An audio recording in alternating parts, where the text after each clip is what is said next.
Ça roule. Alors bonjour, bienvenue au cours en français de CCF New York. Donc déjà je vous annonce que Bezrat Hashem, le 28 avril, nous fêterons l'Akba Omer. Donc si vous êtes sur New York, nous serons très heureux de vous avoir parmi nous. Donc l'Akba Omer tombe le 28 avril, c'est un dimanche. Et nous aimerions vous avoir avec plaisir. Ça, c'est une très belle fête. Sushi à volonté, barbecue, musique andalousienne, avec des chanteurs renommés. Donc, bienvenue. Donc, ce soir, aujourd'hui, on va parler du Rabbi Marash, qui c'est son anniversaire le 2 Iyar. Et le Rabbi avait fait un mamar, avait dit un mamar, le Shabbat 3 Iyar Parashat Tazria Metzora, et qui a parlé d'un verset de Shir Hashirim, Gan Naoul, Achotikala, Gan Naoul, Marian Khatoum. C'est un jardin clos que ma sœur m'a fiancée, une source fermée, une fontaine scellée. Donc, qu'est-ce que ça veut dire? A priori, on ne sait pas. Donc, on va essayer de comprendre ce verset que le roi Salomon a dit dans les Shir Hashirim, dans le Cantique des Cantiques. Donc, c'est un mamar que le Rabbi a parlé en 1987, inspiré d'un mamar que le Rabbi Marash a dit en 1880, et qui, en fait, le Rabbi Marash a, si on veut, amené un nouveau concept de discours chez Chabad, qui est le sujet de Hemshechim, c'est-à-dire de parler d'un même sujet sur toute une année ou 2 ans, et chaque Shabbat parler de ce sujet en particulier. Ici, ce mamar avait commencé sur le mamar Matzazo, c'est un mamar du Rabbi Marash, et on va voir qu'est-ce que ce mamar va nous apporter et nous apprendre dans notre vie en 2013 au 21e siècle. Et le concept du Rabbi Marash, c'était Rabbi Shmuel.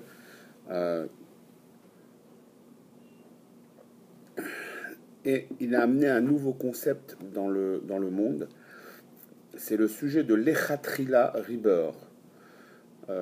Qu'est-ce que ça veut dire? C'est quand on a un obstacle, il est vrai qu'on essaye de le contourner, on essaye d'aller en dessous, au-dessus. Si on n'y arrive pas, alors on va au-dessus.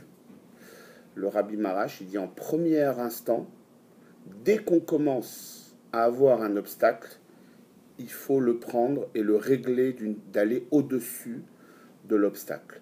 Ne pas essayer de le contourner, ni d'aller en bas, et avoir une vie avec son full potentiel, son potentiel entier, dans la direction de l'Echatrila Riber, de toujours aller au-dessus des obstacles. Donc, le Rabbi a parlé de ce sujet dans la paracha Tazria Metzora, le sujet quand la femme elle a un enfant, un garçon, si elle va mettre sa semence en premier, elle aura un garçon. Si c'est l'homme qui amène sa semence en premier, c'est une fille. Maintenant, qu'est-ce que ça veut dire ce sujet de Gal Naoul, Achotikala, Gal Naoul, Marian Khatoum? C'est un jardin clos. Ma sœur, ma fiancée. Et après, on parle de Gal. Gal, c'est comme une vague, on va dire, ou bien une source qui est fermée. Donc, on va parler de ce mamar, en fait, de 2 concepts. Le concept de fiançailles, qui va être suivi par le mariage. Donc, effectivement, dans notre génération, on le voit très souvent. Alors, il y a une mode qui est en train de se faire maintenant. Dès qu'on fait on fête nos fiançailles, eh bien, on peut aller, les jeunes peuvent aller une semaine à New York dans le même hôtel et le même lit, malheureusement. Donc, est-ce que c'est une dégradation du mariage à mettre au compte de la nouvelle, la nouvelle moralité, comme a dit le rabbin de France, le mariage pour n'importe qui. Hmm. Attends, j'ai un commentaire là. Qu'est-ce que c'est quoi? De quoi tu parles? Donc, il est vrai que malheureusement, on essaye de devenir moderne, mais en fait, on retourne dans, on va pas dire le paganisme, mais dans la... Ah là là, je sais même pas comment on peut appeler ça. Mais effectivement, beaucoup de jeunes se fiancent. En fait, ils se donnent l'excuse de se fiancer pour pouvoir aller vivre dans le même lit pendant des mois avant le mariage. Et on se mariera quand, bien sûr, si Dieu veut, on finira les études, et quand j'aurai une situation, et quand, ça veut dire 5-6 ans, quoi. Donc, on va parler de sujets de fiançailles. Quel est le plaisir qu'on peut avoir d'être fiancé? Et quel est le plaisir d'avoir quand on est marié? Donc, quelles sont la différence et la période entre le fiançailles et le mariage, comparé avec ce que la Torah, la vue de la Torah, et bien sûr, par le verset que le roi Salomon nous a donné, on va voir, si on veut, une vision plus kabbalistique, plus ésotérique. Qu'est-ce qu'un fiançailles, en sachant, et qu'est-ce qu'un mariage, en sachant que le peuple juif est la femme de Dieu, donc bien sûr Dieu est le mari du peuple juif, et donc par le rapport entre Dieu et les Juifs, on peut s'inspirer et peut-être rectifier cette modernisation de, entre guillemets, du mariage, en passant par le fiançailles dans une chambre d'hôtel à New York après le fiançailles. Mais comme vous dites, ah, ça y est, on est fiancés, nos parents nous permettent d'aller en vacances ensemble dans la même chambre d'hôtel. Bon, on va voir maintenant ce que Dieu dit sur ça. Donc, le passouk du Shir HaShirim qui parle d'un jardin clos et une fontaine scellée parle en fait du peuple juif, comme on a dit, qui est la femme de Dieu. Et donc, si on parle de scellé, si on parle de fermé, être, ça veut dire être pudique. C'est la pudeur du peuple juif, la pudeur de la femme, la tsniout. Donc, comme on le dit, gan naoul, un jardin fermé, et aussi gal. Gal, ça vient du mot gilouï, révélation, que cette révélation est scellée par le peuple juif, et on va comprendre comment une révélation peut être scellée. Donc, dans ce concept de gan naoul et gal naoul, donc le concept de ce jardin qui est scellé, on va dire plutôt un jardin clos et une source scellée, donc une révélation scellée, il y a 3 concepts. Donc quand on dit gan naoul, que le jardin il est fermé, il est clos, ça veut dire que les Juifs ne laissent passer aucune autre personne dans ce jardin, à part Dieu qui est leur mari. Qu'est-ce que ça veut dire? Ça veut dire que ça nous représente le sujet de Sourmera. Dans le judaïsme, il y a deux approches dans la vie de tous les jours. Savoir se restreindre, c'est Sourmera, et Asetov, et faire des actions positives. Donc le concept d'avoir un jardin clos, ça nous donne cette force de restriction. savoir se restreindre. Donc les hôtels à New York dans la même chambre, ça sera pour après le mariage. Donc le savoir se restreindre, savoir dire que je vais attendre jusqu'au mariage pour pouvoir avoir une relation avec mon fiancé qui deviendra mon mari ou ma femme. D'accord? Et donc, quand on a ce concept de sourmera, eh bien, le sujet de sourmera, c'est il n'y a pas besoin de motivation. Par exemple, quand on veut faire une mitzvah, on veut faire une bonne action, on a besoin de motivation pour pouvoir faire une bonne action. Mais quand on décide de se restreindre, il n'y a pas de motivation. C'est donc cette force de restriction. Donc c'est une force unique et qui puise sa force dans le seul concept qui est non. Eh ben, on le voit bien, je ne sais pas si vous avez eu la télé, Margaret Thatcher avec son fameux no, no, no. D'accord? Savoir se restreindre, savoir dire non. Donc ça, c'est un premier concept de Gan Naoul. Il y a un midrash qui parle pour le deuxième concept de ce Gan qui est Naoul, c'est que le concept que les Juifs sont donc dans un Gan et que seulement le propriétaire du jardin peut rentrer. C'est quoi le sujet de jardin? Un jardin, c'est un endroit où on kiffe, sujet de plaisir, pour voir se détendre. C'est pas comme c'est de la relaxation quand on se trouve dans son jardin, d'accord? Et donc par rapport à une maison, la maison c'est un besoin, c'est quelque chose qu'on a besoin pour pouvoir s'abriter, pour pouvoir vivre, pour avoir un toit en dessous la tête. Alors que le jardin, c'est déjà, ça rentre dans la catégorie de plaisir. Et donc, le Midrash dit que ce Gan, ce jardin qui n'a de plaisir que dans la divinité. Ça veut dire que les Juifs, ils peuvent avoir du plaisir que pour Dieu. Et ils n'ont pas du plaisir des choses qui sont interdites par la constitution divine. D'accord? Il faut savoir qu'on a une constitution et on doit suivre notre constitution qui est la constitution divine.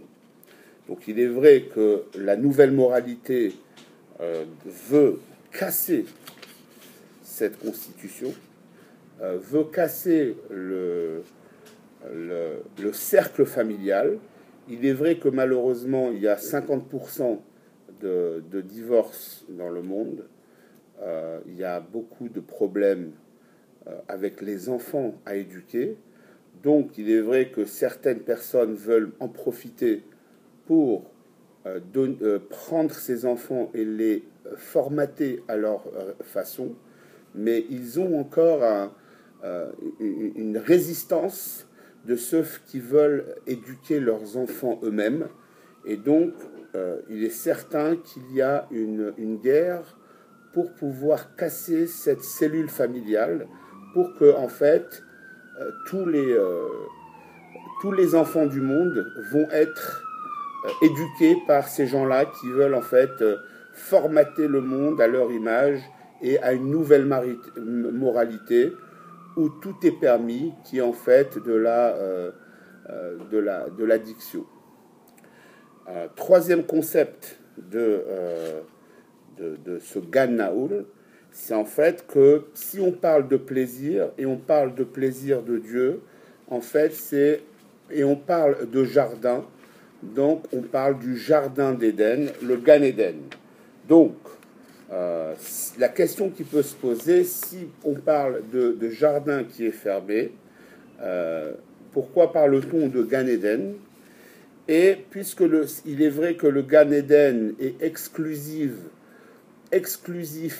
aux tzadikim, aux justes, donc de la même façon, le peuple juif veulent laisser rentrer seulement Dieu dans ce jardin, et ils ont une relation exclusive avec Dieu. Donc, il y a deux expressions. On voit dans ce verset que le roi Salomon nous a amené. Il a dit Gan Naoul, un jardin clos, égale une vague, on va dire, ou une source qui est fermée, une source qui est protégée, une révélation protégée.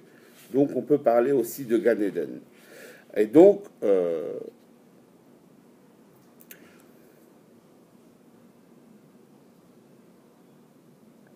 les deux concepts que le peuple juif est attaché avec Dieu, il y a le concept des mitzvot, des bonnes actions, ou de la restriction, et il y a l'étude de la Torah. Donc les fiançailles, c'est les mitzvot, et on va voir pourquoi. Et le mariage, c'est le don de la Torah, c'est la relation intime entre le peuple juif et Dieu. Et donc, comme nous approchons de Shavuot, on va avoir cette expérience d'avoir, si Dieu veut, la révélation de Mashiach, et il y aura le vrai mariage entre le peuple juif et Dieu. Et donc, on va, si vous voulez, maintenant, on a parlé tout à l'heure du fiançailles avec les danseuses du ventre et la possibilité de passer une semaine à New York dans le même lit. Maintenant, on va parler du fiançailles entre le peuple juif et Dieu, le fiançailles et le mariage entre le peuple juif et Dieu, qui pourront nous donner un peu peut-être d'exemples à pouvoir vivre une vie éternelle, une vie de mariage dans une énergie qui est saine. N'oubliez pas que le mariage, c'est le début de la vie, c'est pas la finalité de la réussite de notre vie. Donc le fait d'avoir un fiançailles pur, ça va donner une énergie positive sur l'énergie du mariage, et je peux vous garantir que le taux de divorce descendra d'une façon très, très rapide. Donc, le sujet de fiançailles et le mariage, comme on a dit, c'est la relation, correspond avec la relation qu'on a avec Dieu par rapport aux mitzvot et l'étude de la Torah. D'accord ? Donc, c'est Torah et mitzvot.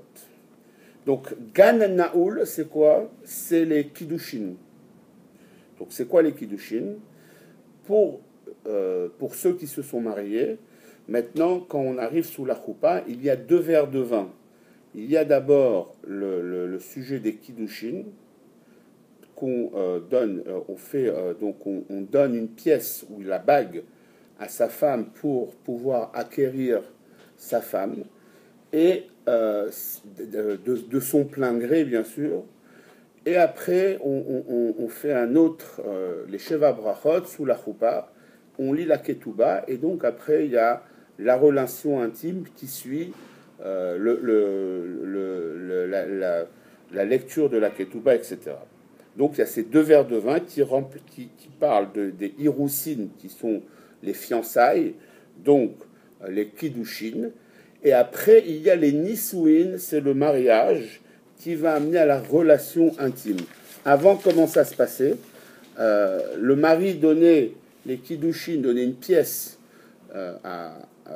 minimum d'une pièce de prouta à sa fiancée, et pendant 12 mois, le fiancé allait étudier à la yeshiva, et pendant 12 mois, la fiancée se préparait, mais elle était interdite à tout autre homme que son fiancé. Donc on voit ici que le fiançailles est quelque chose de très saint et qui est autant saint et autant fort que le mariage, puisqu'à l'époque, pendant 12 mois, les fiancés étaient réservés exclusivement l'un à l'autre. D'accord ?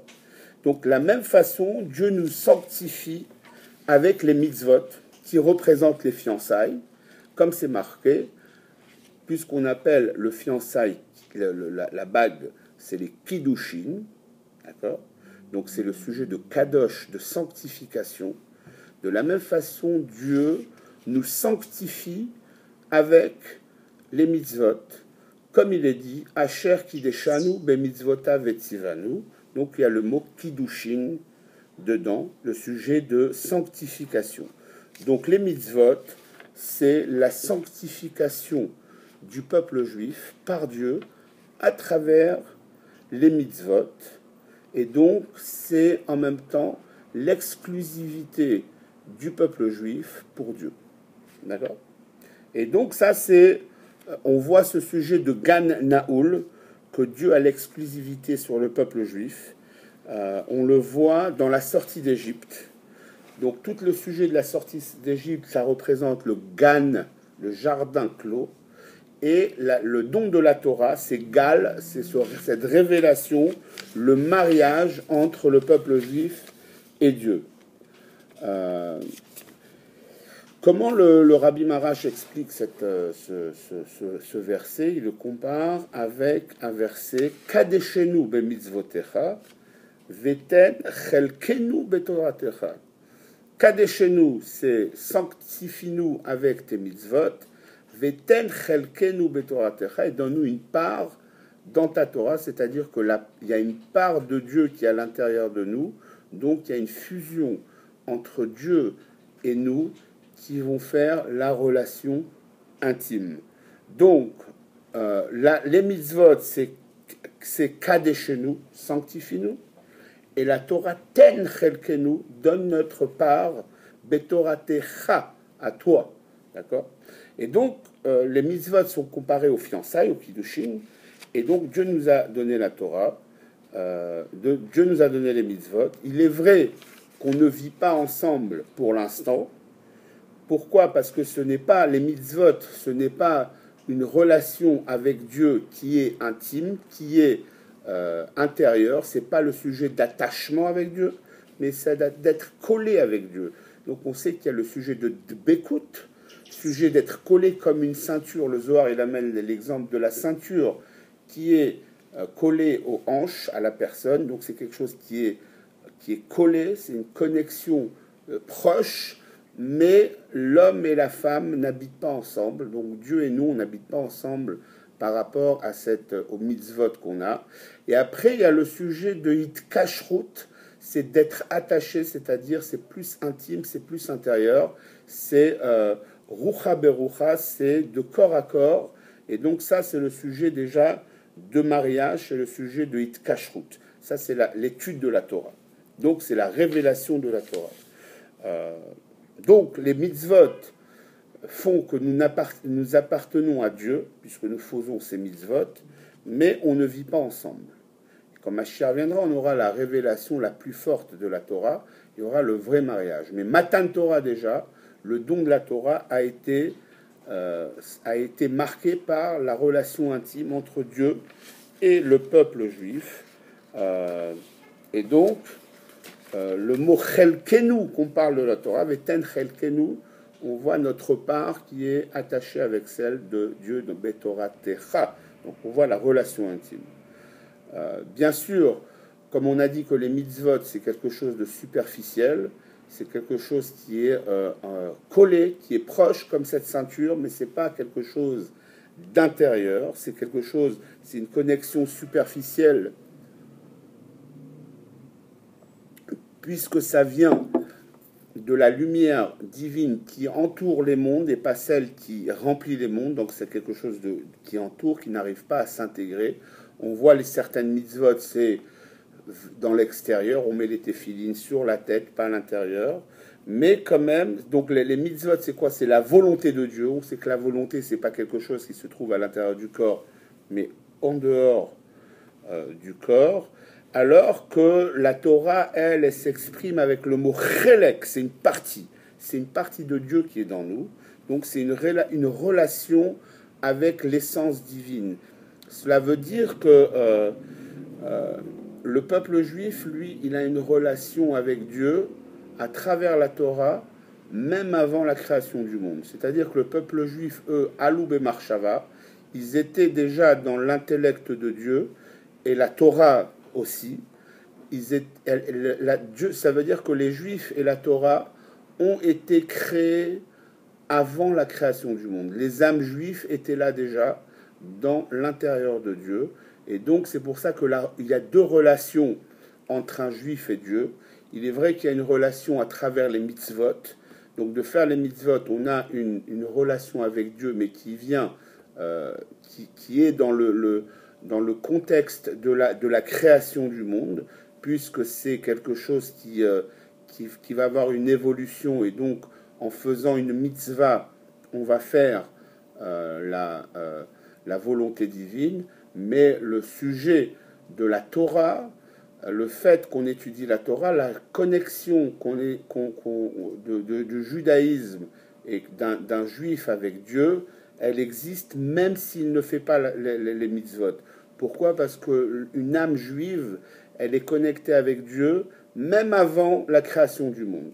Donc la connexion entre un juif et Dieu ne dépend pas du Seder Ishtalshelut, de l'enchaînement de monde ou le système d'évolution de la création, mais un juif, il est connecté en essence avec Dieu, même avant que le monde a été créé. Et de la même façon, la terre d'Israël, on est connecté avec la terre d'Israël, donc que Chelek Venachala, qu'on est une partie de la terre d'Israël.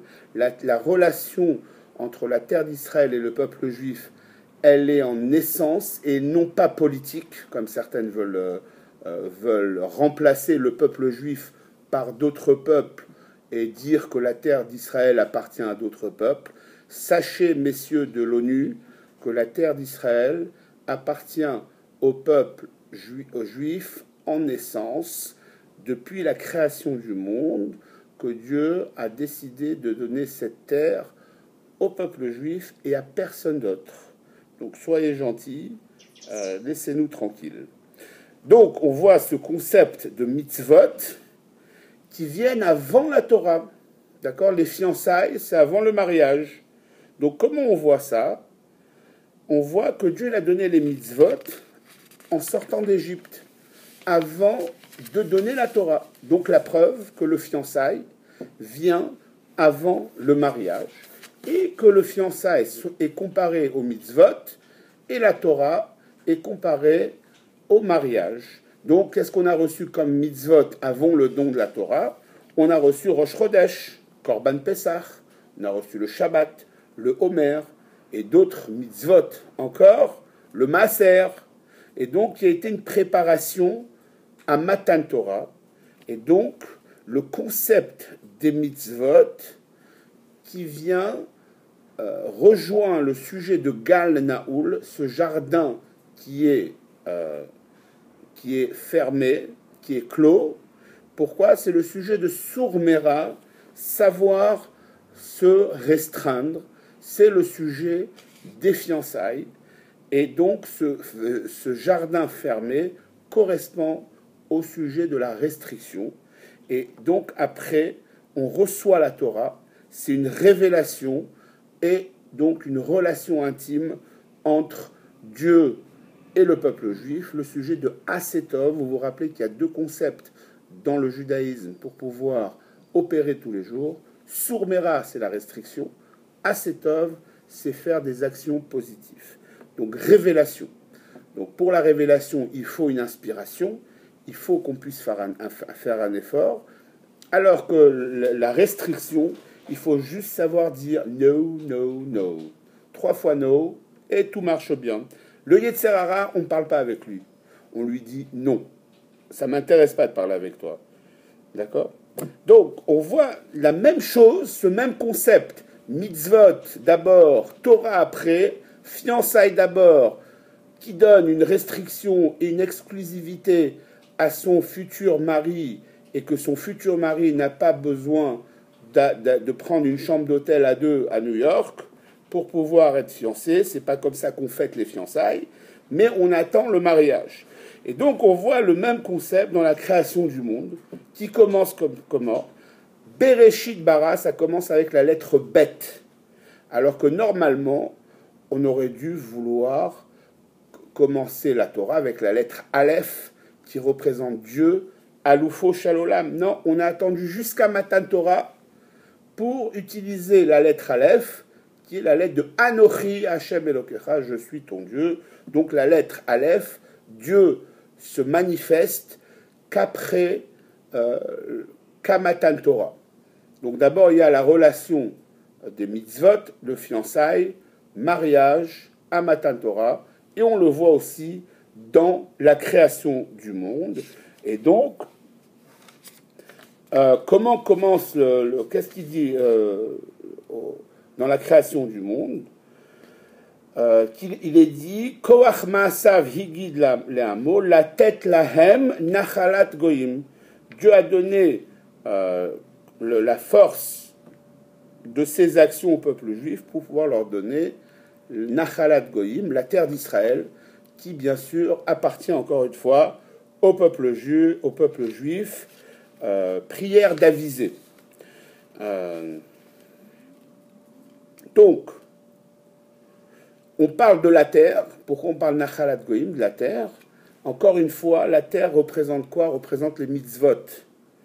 Pourquoi? Puisqu'on sait que la majorité des mitzvot qui ont été donnés au peuple juif sont reliés avec la terre.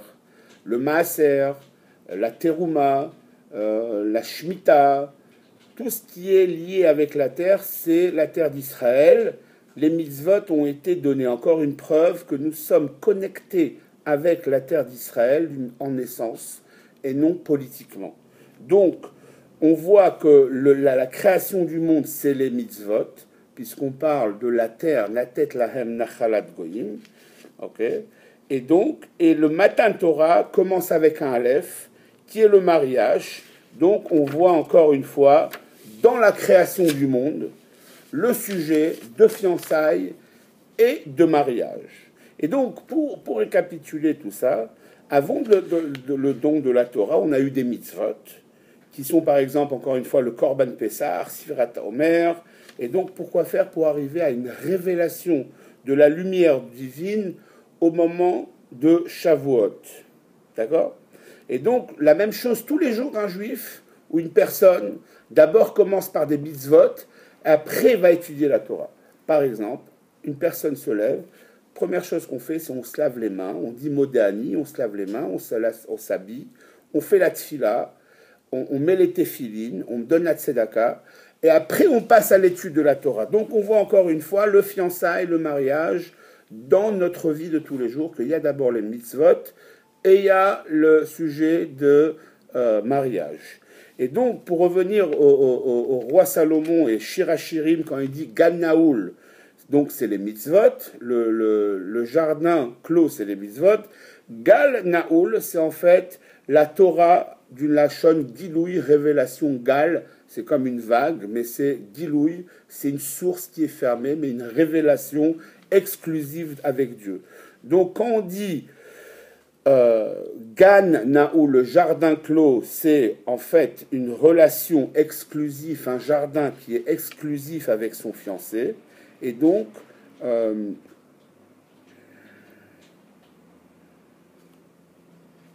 ça veut dire qu'on voit qu'il y a le sujet de restriction. Et il n'y a pas encore une révélation divine. Et donc, il est certain qu'on va voir que même dans les mitzvot, qui est normalement une relation superficielle, il y a le sujet de plaisir quand même. Même dans les mitzvot, qui est quelque chose de superficiel, comme on a dit, il y a quand même un concept de plaisir, mais qui est différent de celui du concept de la Torah. Donc il est certain que c'est vrai qu'on est fiancé, on n'a pas de relation intime, mais quand même il y a une relation entre le fiancé et la fiancée qui est dans un autre niveau, et il est dommage pour ceux qui sont fiancés de corrompre et de ne pas connaître ce plaisir de pouvoir attendre son mari jusqu'au mariage. C'est quelque chose d'extraordinaire, et c'est quelque chose qui est un plaisir divin, mais d'une autre dimension. Donc vivre une vie sans connaître ce plaisir de restriction avec sa fiancée, c'est dommage, c'est quelque chose qui fait partie de l'expérience de la vie et l'expérience du mariage. Et donc le rabbi veut nous donner, le rabbi de Lubavitch, bien sûr, veut nous donner pas un chidour, mais un chidouche pour le moment des kiddushin, où a priori il n'y a pas de révélation comme au moment de mariage, mais il y a quand même une connexion avec Dieu, avec les mitzvot qui est très forte, qui est vraie, et qui n'est pas aussi forte que celle de la Torah, de la relation intime, mais quand même il y a une révélation divine par les mitzvot. Donc c'est quoi les mitzvot? Ça amène une vitalité, il y a une vie qui vient grâce à la mitzvot, et une vitalité qui est très forte. Pourquoi? Comme c'est marqué, Asher Yaseotam, il va les faire, donc la personne va faire les mitzvot, Vechai Bahem, et il vivra avec. Ça veut dire, il y a le sujet de Chayut. Ça veut dire que quelqu'un qui est fiancé, il doit vivre avec cette vitalité de fiançailles et de plaisir d'être fiancé et de profiter de ce plaisir de fiançailles sans le corrompre avec cette chambre d'hôtel à New York ou bien whatever it is. Et donc, c'est pour ça que le fiancé donne une bague ou une somme d'argent à sa fiancée, parce que ça va lui permettre de vivre. Donc il y a le sujet de vitalité, le sujet de vie qui vient grâce à ces kiddushin, qui vient grâce au fait de se fiancer. Et donc, ces mitzvot sont donnés avec une valeur qui nous permettent de faire les mitzvot avec une vie, une vitalité, puisqu'on donne une somme d'argent à sa fiancée jusqu'au mariage. Et donc, parce que les mitzvot aussi nous donnent une vie, vechai bahem, ils vivront avec eux. Donc, il y a un sens profond aussi dans les mitzvot qui peuvent atteindre nos émotions. On peut avoir un plaisir d'être fiancé, d'accord, sans pour autant avoir une relation intime. Il est vrai que la volonté, c'est quelque chose qui est extérieur, c'est pas une relation intime, mais en fait, c'est un plaisir aussi de faire la volonté divine. En fait, qu'est-ce que les mitzvot viennent faire si on veut faire le concept de Gan Naoul? Les mitzvot viennent protéger la personne par rapport au concept de sourmera, de savoir se restreindre, de rester exclusif pour son mari, et donc une promesse exclusive à Dieu de mariage, mais quand même il y a ce plaisir, le fait qu'on est fidèle à Dieu, donc déjà ça amène un grand plaisir. La même chose d'être fidèle à son mari, parce que sachez, quand vous avez des relations avec votre fiancé, c'est pas votre mari, donc à la limite c'est un autre homme. Votre mari, il sera mari quand ça sera le mariage. Donc on perd cette exclusivité si on a une corruption dans le fiançailles. D'accord? C'est un avis personnel. D'accord? Et donc, on a cette exclusivité depuis Pessah jusqu'à Shavuot, des mitzvot, on compte le Homer, on se raffine, on se prépare pour le mariage. En fait, ce moment-là, il y a une relation avec son fiancé, mais elle entoure les émotions, le cœur. Et quand il y a un mariage, alors il y a le cœur et les deux cœurs qui puissent se mettre intimement dans le mariage. Donc, on voit ces trois explications qu'on a vues tout à l'heure. Sourmera, c'est quoi? C'est Gan Naoul, un jardin clos. Donc, il y a aussi le plaisir, parce qu'un gan, un jardin, c'est sujet de plaisir, comparé à la maison, c'est quelque chose d'extra, d'accord? Et aussi, on le compare au Gan Eden, qui est un plaisir qu'avec Dieu, d'accord? Et donc, ce plaisir qu'on a de Dieu, c'est le sujet de Gan Eden. Et donc, il est vrai que le plaisir des mitzvot, c'est un plaisir de Gan Eden. D'accord? Donc, si déjà on arrive à choper, on va dire, on arrive à, à se connecter avec ce plaisir d'être fiancé, le sujet de restriction, le sujet d'avoir un plaisir d'être fiancé, et que le plaisir qu'on a, c'est seulement avec notre conjoint qui sera quand il y aura le mariage. Donc imaginez le plaisir d'être fiancé, comment, si on arrive à l'exploiter, alors imaginez par rapport à ce plaisir d'être fiancé, comment le plaisir d'être marié sera encore des millions de fois plus grand, grâce à cette restriction. D'accord? Et donc, pour conclure, on peut utiliser ce concept que le Rabbi Marash nous a donné, c'est le sujet de l'Echatri Lariber, que quand il y a une épreuve, il faut savoir la surmonter et de passer au-dessus. Ce qui veut dire qu'il n'y a pas d'épreuve, c'est juste des challenges. Et ces challenges, il n'y a pas de problème, c'est juste un challenge qu'on doit aller au-dessus. Il est certain que souvent les problèmes peuvent être réglés en une seconde. Pourquoi c'est des problèmes? Parce qu'on leur donne, on les gonfle, c'est une bulle. Notre imagination devient plus grande, et donc on prend un petit problème et on le grossit et grossit et grossit et grossit jusqu'à ce qu'on pense qu'il est insurmontable. Mais le sujet de l'Echatri Lariber dans notre vie, on doit aller au-dessus. Et donc, le sujet de l'Echatri Lariber, c'est de savoir aller au-dessus. Et donc, comme on voit que le Rabbi Marash, lui, il est né Tiferet Shebet Tiferet, le 17e jour du Homer, qui est le concept de la beauté de l'âme qui se révèle, et le sujet de l'Echatri Lariber, comme on sait que c'est marqué dans Yom Yom, quand on a interrogé